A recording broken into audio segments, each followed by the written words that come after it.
ليه لما تيجي تبدأ الكلام بالإنجليزي تحس إنك لازم تقول أحسن إجابة وكأنك داخل لجنة امتحان؟ تقف، تفكر، وترتب الجملة، وتراجع الجرامر، وتنسى إن اللي قدامك مش مستني منك عرض تقديمي، مستني منك حاجة واحدة بس: إنك تبدأ الكلام. أكبر غلطة العربي بيقع فيها إنه فاكر إن المحادثة امتحان، يا إما إجابة واو يا إما يتشل، وده اللي موقفك من إنك تبدأ الكلام أصلا.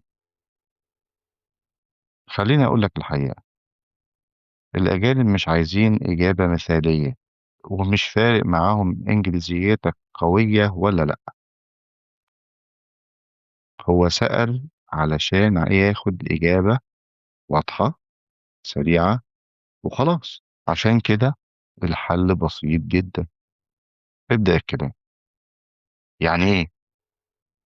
يعني تقول أي جملة تنفع تمشي بيها الدنيا من غير تفكير ومن غير تلميح. وعلشان كده جمعت لك 5 إجابات، مش علشان تحفظهم، لكن علشان تبدأ بيهم الكلام من غير توتر. تختار واحدة منهم تقولها وتسيب المحادثة تمشي. Okay, first. Honestly.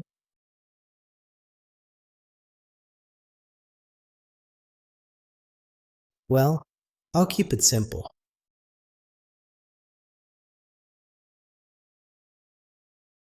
To be honest.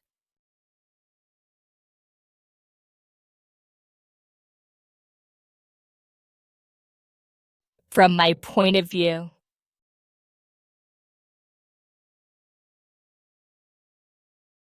لو حاسس إنك لسه متردد، ده طبيعي، مش لأنك ضعيف، لكن لأنك بتفكر أكتر من لازم. الفكرة مش إنك تقول حاجة عبقرية، الفكرة إنك تبدأ. أغلب الناس اللي مش بتتكلم مش ناقصة لغة، ناقصة بداية.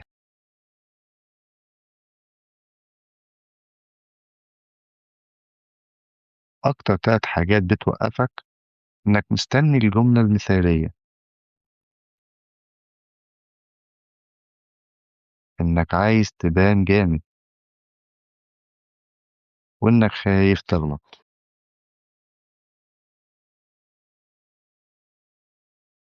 والنتيجة بتسكت، مفيش كلام بيطلع. طيب، خلينا نفندهم واحدة واحدة، مش كلام نظري، واقع. أول غلطة إنك مستني الإجابة المثالية.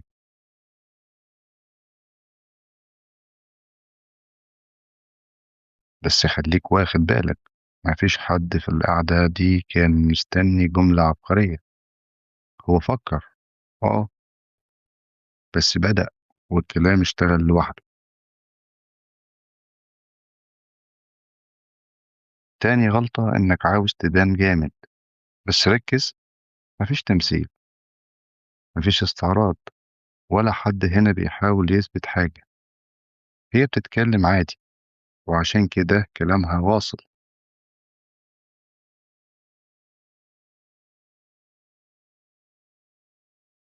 تالت غلطة: الخوف من الغلط. الغلط حصل، اه، حد وقفها؟ ولا حد ركز؟ ولا حد حكم؟ ولا حاجة. ضحكت وكملت والكلام كمل معاها.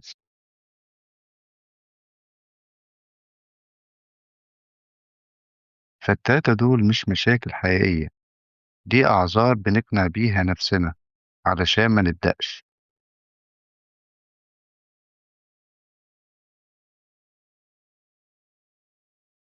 مفيش حد مستني منك لغة أكاديمية، ولا حد مركز في أخطائك. الناس مركزة في المعنى، مش في القواعد.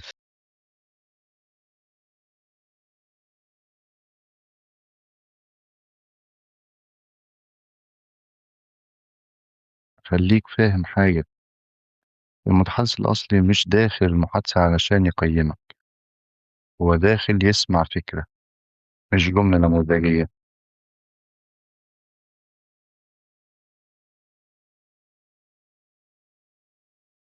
بالنسبة له اللغة أداة، زي الموبايل، زي الإشارة. لو الفكرة وصلت خلاص.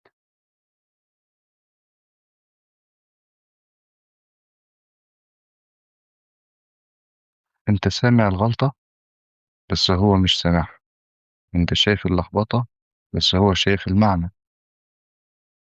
عقلك مكبر الغلط مش هو.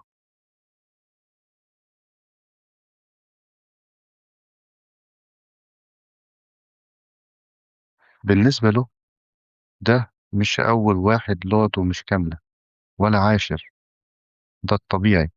الاستثناء إنك تسكت.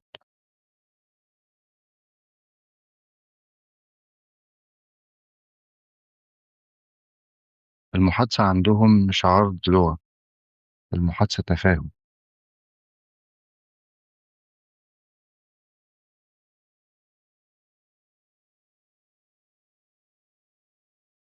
فلو مستني تتكلم إنجليزي مظبوط، أنت مستني حاجة مش مطلوبة.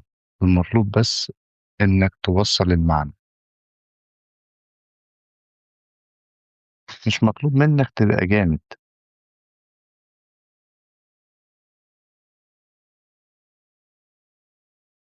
مش مطلوب منك تبقى مثالي.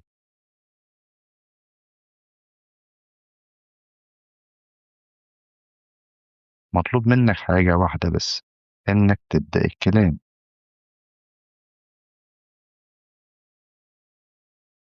ولو لسه فكرة البداية ملخبطة عندك، الفيديوهات اللي فاتت هتكمل لك الصورة.